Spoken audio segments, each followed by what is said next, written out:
Good morning, my name is Jessica MacRae, and this is my historical World War II research inquiry of Lenin's Hotel, also codenamed Bataan. So here's my table of contents. I've broken down my research into the most key points, and these are the things I'd like to focus on today. I really liked this quote by the Courier Mail in 1941. It reads, "In the luxury of its appointments and the proportions of its equipment, it has the air of a new ocean-going liner. It has been designed to be a social focal point in the life of the city and the state. It will fill that role in a way new to Queensland." And I liked this quote because it seemed to really predict the legacy of Lenin's Hotel. I don't think the author could have ever anticipated just how influential Lenin's would become, but they seem to have this intuition about it. So my initial research began with the location, and that actually confused me a little bit at the start. So when I first recorded my geotag, I recorded Lenin's Hotel, the 1940s Lenin's Hotel that I'm focusing on. I thought it was at 72 Queen Street, but with a bit more research, I actually learned that that was wrong. So I've updated that geotag, and I'll explain a little bit about why I got confused. Basically, when I Googled Lenin's Hotel, the first thing to come up was Lenin's Restaurant, which is at 72 Queen Street, also the Hyatt Regency, they're connected. And I initially thought, since Lenin's Hotel was right in the city, that this must have been the original Lenin's Hotel, simply updated and renamed. As you can see here on the left, it reads George, Anne and Adelaide Streets. And I have a secondary, that's a primary source, and my secondary source reads, Brisbane City Council then bought the building to knock down while a new Lenin's went up in Queen Street in 1972. So from this, I learned that I was actually incorrect, and the 1940s Lenin's Hotel that I'm working with actually resided on George Street and faced west instead. So here's a bit more corroboration. The secondary source I found was from Brisbane-based blogger, and he writes, as the image suggests, on the right, the hotel faced west on George Street and was bounded to the north by Ann Street and the south by Adelaide Street. And then my primary source reads, it, in this case, the new Lenin's, stands on the site of the historical old Lenin's and will carry on the old tradition in the modern manner. So the photograph on the right, or the sketch I should say, sorry, is actually of the older Lenin's, which was in the 1800s. But it remained the site of the new Lenin's in the 1940s, the one I am researching. And then later came a third Lenin's on Queen Street. So that was a point of confusion for me, but I figured it out in the end. So the next point in my search was the appearance. The image on the left I retrieved from visiting the John Oxley Library. I didn't get that straight away. That came a bit later in my process. And the image on the right was sent to me by Peter Dunn, the creator of Oz at War website. He sent that to me. However, that's also accessible from the John Oxley Library and numerous other websites. It's quite well documented, the external appearance of Lenin's Hotel. However, the internal appearance is notably less well documented. I had a lot more trouble finding images for that, and alas, I couldn't find any photographs, but I could find some really interesting sketches at the John Oxley Library. So all of these sketches come from the New Lenin's of Brisbane magazine advertisement of 1941, which I got from the John Oxley Library on my visit in April. And they show how the hotel would have looked in 1941 after its renovation. So here you can see the lobby area. On the left, we have the private bar. The image in the middle shows the self-contained flats, which would have been quite similar to what a lot of the military personnel would have been staying in. And on the right, we can see a sketch of the ballroom. So the role of Lenin's during World War II. The sources I've looked at all reveal that Lenin's Hotel played a significant role housing US military personnel and their families during World War II, among them the famed General Douglas MacArthur and his young family. According to Peter Dunn, the entire top floor of the original Lennon's Hotel in George Street, Brisbane, was eventually requisitioned for the use by the American military forces during World War II. This was probably done by the hiring section number 1L of C, Australian Army Hiring Services.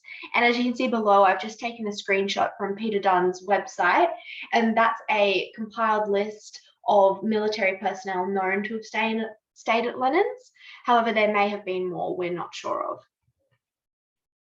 So General Douglas MacArthur, as I mentioned previously, was one of the most famous people to ever stay there, and he stayed there for several years. For nearly 3 years, the wife and little son of General MacArthur lived in a suite on the top floor of Lennon's in a seclusion almost as rigid as that of the high-caste Indian woman behind the purdah, revealed the Courier Mail in 1951. So that was written a few years after they had moved on from the hotel and left Australia, but it was still fresh in the minds of people in Brisbane. A secondary source in 2005 writes that MacArthur stayed in the Brisbane CBD at Lennon's, and the General would visit his family most days for lunch, in between plotting how to defend Australia and turn back the Japanese. So that's not the most reliable source, as it was written for a newspaper. However, I felt it was relevant to include, and it seems to have been corroborated by more primary sources. And here we have Peter Dunn stating that General Douglas MacArthur, Mrs. Jean MacArthur, and their son Arthur were accommodated in 3 of the flats on the 4th floor at Lennon's Hotel. Each flat had a bedroom, living room, kitchen, office, and library. So the flats they stayed in sound quite large, quite luxurious, and it makes sense why the military would want to put such a famous general up in a lovely hotel like that. Here we have the MacArthur suite. So in my research process, as I mentioned earlier, I reached out to Peter Dunn, and he actually sent me the image on the right, and he captioned that in the email saying the MacArthur stayed on the top floor. So primary and secondary sources confirmed that they stayed on the 4th level of Lennon's. Here again, the quote from the Courier Mail: the wife and little son of General MacArthur lived in a suite on the top floor. And as we can see here, the top floor is the 4th floor. It was a 4-story building. And I also have some information from Michael Elton, who was interviewed by Peter Dunn. And he was a former employee of the old and the new Lennon's Hotel. And he also worked alongside a man who had direct dealings with General MacArthur. So he's a relatively reliable primary source. The suites the MacArthurs occupied were in rooms number 41, 43, 44 on the 4th floor. Michael was told that room number 41 was the suite set up for his son to play with his toys in. The other was their bedroom and their sitting room. The remaining room on that floor, room 42, was used by Major Day briefly, then Lieutenant Colonel Morehouse, MacArthur's doctor. So another interesting thing I found out in my research was about the baton exchange. And Lennon's Hotel was actually referred to as the codename Baton by the US military. They established a telephone exchange inside the original Lennon's Hotel in George Street. And Dunn supports his claims with the primary source evidence on the right, which is a photograph of the original telephone exchange ladies. He was actually able to track down Muriel McGrath down the bottom right-hand side, and he was able to get some really good primary source oral histories from her. So that's what his evidence is based on.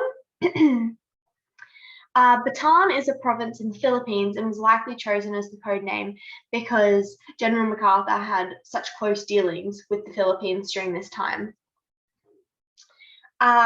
Peter Dunn was kind enough to also tell me that the founder of Scientology was also based in Brisbane and is believed to have stayed at Lennon's Hotel. However, the information that I could find regarding this only mentions that L. Ron Hubbard was staying in Brisbane. It doesn't directly mention Lennon's Hotel. So that would need a bit of further investigation if I was to really prove that. However, it's just an interesting side note, and I didn't feel like it was really worth delving into much further. Lennon's Hotel during the wartime also got a lot of famous visitors, most of them actresses and actors. So on the left, we can see Phyllis Brooks, who was an actress, at lunch with servicemen in Lennon's Hotel in Brisbane of 1943. I really like this image because it gives you a real sense of what the hotel looked like, what the people who stayed there looked like, the kind of activities they engaged in their spare time. And on the right, we can see Una Merkel, who was an American actress as well, visiting Lenin's in the same year. So I wasn't able to find out why they visited, but I think we can assume it was to boost morale and to bring a little bit of joy and happiness into the lives of the servicemen who were going through a very tough time. As for gaps in my research, I found my biggest gap was just a privacy issue. Obviously, because of the nature of the people staying in the hotel, they're obliged to be virtually incommunicado, writes the Courier Mail in regards to General MacArthur. And there was just a lot of silence regarding what went on inside the hotel. I couldn't find many newspaper articles or photographs. It seemed to be quite a hush-hush topic. This quote above suggests that very little information regarding General MacArthur and his family was provided to the public while they were staying at Lenin's Hotel. I personally found very minimal information. The only historical debate I particularly came across was just in regards to the apostrophe in the title. Some sources leave it absent and other sources include it. In conclusion, I kind of decided that the correct spelling would be to include the apostrophe because that's how it was written on the hotel itself, and that's how it was written in the advertisement, the New Lenin's Hotel of Brisbane, which was designed to advertise the grand opening post-renovation. So I'm assuming that the person who wrote that would have had the hotel's best interest in mind and would have written it correctly. The legacy of Lenin's lives on. It has been knocked down and relocated several times, and all that's left now as a physical reminder is the restaurant attached to the Hyatt Regency at 72 Queen Street, approximately 100 metres or so from where the original Lenin's was built. There's also a nice book written called Meet Me at Lenin's in 2019, which actually features wartime Lenin's Hotel in the 1940s. So that's, although it's fictional, it's a nice reminder and preserver of Lenin's legacy. Here are my references for my study. Thank you so much for listening.